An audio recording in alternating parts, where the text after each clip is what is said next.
வணக்கம். என் குருநாத ஷோ வைக்கிற நாசியுடன் இந்த பதிவை வெளியிடுவோம். இந்த பதிவில் நம்ம என்ன பார்க்க போகிறோம் அப்படின்னு பார்த்தீங்கன்னா, ஏசியோட ரிமோட்டை பற்றி தான்.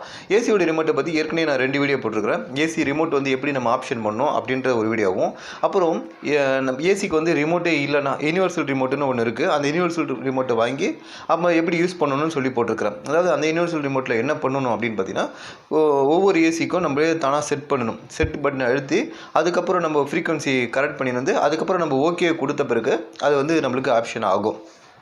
அதில் என்ன ஒரு நம்மளுக்கு வந்து ட்ரபிள் ஷூட்டிங் இருக்குன்னா பார்த்தீங்கன்னா, இப்போ சப்போஸ் நம்ம பேட்டரி வந்து தீர்ந்து போயிடுச்சுன்னா உடனே வந்து பேட்டரி நம்ம ரிமூவ் பண்ணி புது பேட்டரி மாற்றும் போது இப்போ என்ன பண்ணணும், நம்ம மறுபடியும் வந்து நம்ம செட் கொடுத்து நம்ம ஃப்ரீக்வன்சி பண்ணி அதுக்கப்புறம் ஓகே கொடுத்து பண்ணணும். இதுதான் அந்த ரிமோட்டில். இப்போ என்ன பண்ணிருக்காங்கன்னா, புதுசாக லேட்டஸ்ட்டாக ஒரு நம்மளுக்கு வந்து யூனிவர்சல் ரிமோட்டுன்னு வந்திருக்கு. இந்த ரிமோட் எப்படின்னா 50 ஏசிக்கு வந்து நம்மளுக்கு வந்து உபயோகம் மாதிரி ஒரு ரிமோட் வந்திருக்கு. அது வந்து இதுவும் ஒரு யூனிவர்சல் ரிமோட்டு தான். ஏற்கனவே சொன்னது ஒரு யூனிவர்சல் ரிமோட்டு தான். இந்த யூனிவர்சல் ரிமோட்டுக்கும் அதுக்கும் ஒரு டிஃப்ரெண்ட் இருக்குது. இந்த யூனிவர்சல் ரிமோட்டை நீங்கள் யூஸ் பண்ணும்போது என்ன பண்ணணும், எந்த ஏசியாக இருந்தாலும் சரி, அந்த ஏசிக்கு வந்து உங்களுக்கு ரிமோட் கிடைக்கலாம். நீங்கள் மார்க்கெட்டில் போய்ட்டு இந்த மாதிரி ஒரு யூனிவர்சல் 50 மாடலுக்கு செட் ஆகிற ஒரு ரிமோட் கொடுங்கன்னா இது கொடுப்பாங்க. இந்த ரிமோட்டை வாங்கிட்டு வந்து நீங்கள் உடனே நீங்கள் சாதாரண நீங்கள் ஆன் பண்ணுற மாதிரி, இப்போ வோல்டாஸு, லாய்டு எல்லா மாடலுக்கும் சரி அந்த ரிமோட்டு கிடைக்கலன்னா இந்த ரிமோட்டை நீங்கள் வாங்கி உபயோகப்படுத்தும் போது உடனே செட் ஆகிடும். அப்போ உங்களுக்கு ஓகேவாக இருக்கும்.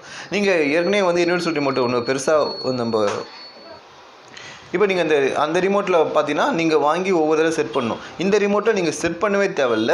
எந்த ஏசி நீங்கள் ரிமோட் கிடைக்கட்டாலும் பரவாயில்ல, நீங்கள் இந்த ரிமோட்டை வாங்கி 50 மாடலுக்கு வந்து உபயோகமாகும். இதோட காஸ்ட் ஆஃப் ப்ரைஸும் கம்மி தான்.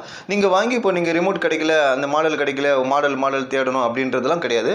நீங்கள் இந்த யூனிவர்சல் ரிமோட் வாங்கிக்கலாம். வாங்கின உடனே நேராக போய்ட்டு செட் பண்ண தேவையில்ல. நேராக நீங்கள் இப்போ யூஸ் பண்ணிங்கன்னா ஏசி வந்து ரன் ஆக ஆரம்பிக்கும். அப்போது இது வந்து ஒரு நல்ல தகவலாக இருக்கணும் அப்படின்றதுக்காக தான் இந்த ரிமோட் எனக்கு கிடைச்சிது. இந்த ரிமோட் நான் வாங்கி உபயோகப்படுத்தினேன்.